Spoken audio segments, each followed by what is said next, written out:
You're listening to Richard Vaughan Live.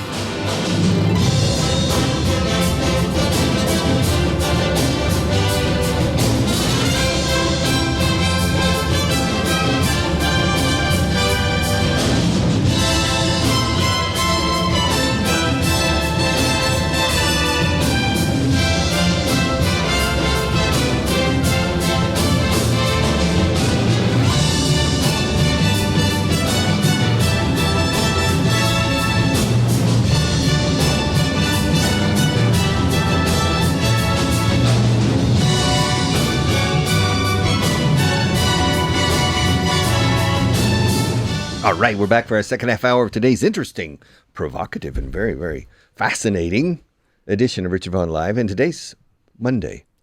You might say Friday. I was going to say Friday.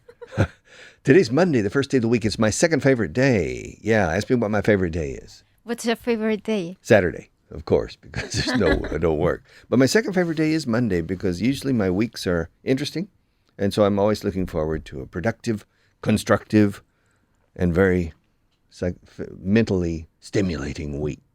Ask me if I have an interesting week ahead of me. Do you have an interesting week ahead of you? Of course I do. I have a lot of interesting things to do. Nothing boring. Besides, I delegate the unplugged others. So what are the interesting things that you've got planned for this week? Radio, television. I have to give 2 speeches. To who? I have to give one to, to a group of school teachers who have to teach their subjects in English. They're not English teachers. Uh-huh. Are they Spanish teachers? Yeah, they're Spanish teachers of science or civics or environmental, whatever. But they have to give it in English. They have to teach in English, all right? Because that's the way. Their school is certified as what they call a bilingual school. Mm-hmm. And most of them don't speak English very well, so they struggle. Yeah. And the second group, this is interesting, the second group is a group of human resources managers, about 200. And I have a special affection, quote, unquote, for HR people. Ask me what I mean by affection. What do you mean by affection? Mania. Really? Yeah. All right. No, because I'll be speaking to the people I have been puenteando all my life. Puenteando. To going around. Because when I provide service to companies, I go around HR and try to deal with the functional areas. HR is a I don't know, it's a barrier. And I don't think they make the right decisions. So I'll be talking to them, but I'm going to talk to them like a thief talks to experts in security. Mm-hmm. You know, if you work in a bank and you're in charge of security for the bank, and you want to make sure that your bank is fail-safe, that they can, probably the best assistant or the best advisor is a thief. Mm-hmm. You understand? So you hire the services of a thief to tell you where you have holes in your security. Mm-hmm. And human resources should hire me to tell them why their training programs don't work. But do you have a human resources department here? Yes, we do. Mm-hmm. Yeah. Ask me how many people work in it. How many people work in it? Work in it. Work in it. How many people? How many people work in it? 2. All right. And there are 490 people here. Mm-hmm. And we have only 2 people in HR. But let's get back to the story of Juliana. I'm never going to get that right. All right. So she left Liverpool when she was 19. Her parents were not heartbroken. All right. Ask her if she's an only child. Are you an only child? Yes, I am. All right. So their only girl. She's left. And she never went back to Liverpool. You did. That's right. No. She never went back to Liverpool. But she only went 50 miles away to the Mancunian language. Yeah, ask her. She told us, but let's find out again. Ask her how long she lived in Manchester. How long did you live in Manchester? Lev? Guess Lev. How long did you live in Manchester? 2 years. For 2 years, she lived in Manchester. Ask her if she went to the University of Manchester. Did you go to the university in Manchester? No, I didn't. Ask her if she has a university degree. Do you have a university degree? No, I don't. Ask her if she would like to go back and get one. Would you like to get back and go back and get one? No, I wouldn't. All right, and ask her what she did in Manchester. What did you do in Manchester? Ooh. I had 3 different jobs, which were PA jobs. PA means, ask her what PA stands for. What does PA stand for? Personal assistant. Ask her what that is. What is that? Personal assistant means that you're working for the director of a company. It could be secretarial, it could be organizing interviews, generally being the assistant, the personal assistant. Yeah, the PA. It's very common. It's more common than saying secretary. It's like when you say stewardess or air hostess, they prefer you say flight attendant. You understand? And so PA is the most common way of saying what classically we call the secretary, because PAs really do a lot of stuff. A good PA doubles the effectiveness of the boss. Ask her if she agrees with that. Do you agree with that? Yes, I do. All right. Yeah, ask me how many P's. Ask me if I have a PA. Do you have a PA? No, I don't.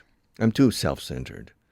I cannot delegate. I can delegate to people in their functional areas, but I can't delegate to a personal assistant. He doesn't like to be controlled. I think that's it. He doesn't like to be told what to do. No, that never happens, but I don't like having to share everything. I'm too private. You see, I started this company from a shoestring. How do you say shoestring in Spanish? You know? No, I don't. All right. Ask me how to say shoestring in Spanish. How do you say shoestring in Spanish? Cordón de zapato. Uh-huh. Although we usually say shoelaces. The old word in English is shoestring. And we've conserved that word for an expression to start something from a shoestring. It means to start from scratch, from a molecule, and then you build an empire. All empires have been built from molecules. All great things have come from one idea or one initial intention. And so for the first 10 years, while I worked completely alone, I did everything: accounting, finance, sales, etc. And so it deforms you in a certain way, positively, in my opinion. But then so I've carried that on through. I tried once for a PA for about a year. It didn't work.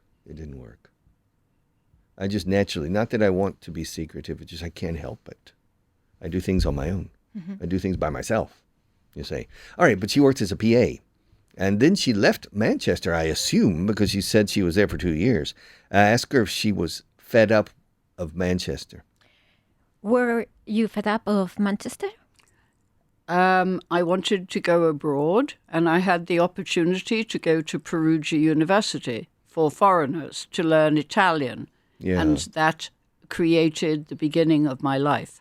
I opened a door and I walked through it into another world. Of course, to Perugia. Have you ever been to Perugia? No, I've never been there. Where is it in Italy? It's in Italy. Yes, but I don't know where it is. It's in Umbria. It's in Umbria. Umbria. Where is Umbria, please? Umbria is next to Tuscany. Okay, great. But Thank you. Yes. north of Rome, going up, you have the two most important areas are Umbria, which has an Adriatic coast and moves across, and Tuscany, which has the Mediterranean coast. Yeah. Ask her how long. Wow, Perugia. Yeah, I have good memories. Ask her if it's. Have you been to Perugia? Yes. You speak Italian? No. Okay. But I've been to Italy many times. I mean, I can get by speaking Spanish with a few Italian words. And I know French. So when you know French and Spanish, you can usually get by in Italy. But Italian's more difficult than you think to learn. Ask her how long she lived in Perugia. How long did you live in Perugia? 3 months. For 3 months. Okay, ask her what she did there. What did you do there? I studied at the university. All right. And ask her if she had a good time. Did you have a good time? I did. Ask her if it was a life-changing experience. It was a Was it a life-change experience? No. Esto es adjetivo, eh? Listen to me. Okay. Vida cambiante. Ask her if this was a life-changing, with a hyphen in the middle. Life, hyphen, changing. What kind of experience? Bad experience, good experience, wonderful experience, life-changing. Ask her if this was a life-changing experience. Was that a life-changing experience? Yes, it was, because I learnt Italian. Wow, ask her if she met an Italian man. Did you meet an Italian man? Well, I did, yes. I had an Italian. Well, he was half Italian. He was half Belgium and half Italian. Absolutely useless for learning Italian because he spoke perfect English. All right, okay. Okay, ask her if she stayed and ask her if she left Italy after those 3 months. Did you leave Italy after those 3 months? I did not. Ask her where she moved. Well, actually, I did, but then I went back again. Okay, you went back. So you went back to the UK. Well, it was the year of the Florence floods, Okay. which was a very important, 1966 was a very important incident, especially in the art world, because the River Arno burst its banks. And the Florence floods, Richard's looking it up, were very famous. And I had a job as an au pair to go to Florence, which was I thought it was my dream destination. And of course, the job got cancelled because of the floods. And so I went back to England. But what happened was the Italian Board of Trade, which is called ICE, offered me a job with a ceramics company, and I went back to Italy to work for this Italian man, and it didn't work out, so I hitchhiked to Rome. I actually hitchhiked on the Autostrada del Sole, all on my own, to Rome. I did the same thing. Oh, really? I hitchhiked from Genoa to Brindisi. That's a long journey. That's a long journey. Well, not on the same day. No. Oh, I did it on the same journey. The same day, I should say. But I was hitchhiking with a girl. That was she was very attractive. That's not the same. Well, otherwise they don't stop. Well, I worked it out that if you waited for a really classy car, it would be a businessman inside, and he wouldn't have time to make advances or rape you or anything because he had a business meeting to go to. And that's exactly what happened. Okay. And so she asked her if she found a place to live in Rome. Did you find a place to live in Rome? I did, yes. Ask her how long she stayed in Rome. How long did you stay in Rome? Gosh, I can't remember. It was maybe 6 months, something like that. Ask her if she found a job. Did you find a job? Rome. No, I was teaching English, actually, for 1,000 lira an hour. And 1,000 lira was about 50 pence, which would be half a euro. A year and a half, a little more, yeah. Yeah, in 1966. Yeah, 1966, it was $3 to the pound. So the pound was stronger. Yes. And the 60s in Rome was the time of Cinecittà. And Italy was the center of the film industry with people like Fellini and Antonioni, and everybody was coming to Rome. Yeah. To work in cinema. It was a good year. In 1960, they had the Olympics, Summer Olympics in Rome, and that was the beginning of a boom of the 1960s, a boom in Italy. There was a boom in Spain as well. The economic miracle of the 1960s was everywhere in the Mediterranean, in Turkey and Greece, and but especially Spain and Italy. They had a big boom, and it's the pistoletazo de salida. But life was cheap. I mean, it became expensive years later, but not then. It was very, very cheap to live. It was very cheap in Spain too when I came. And France. I could live on easily $5 a day.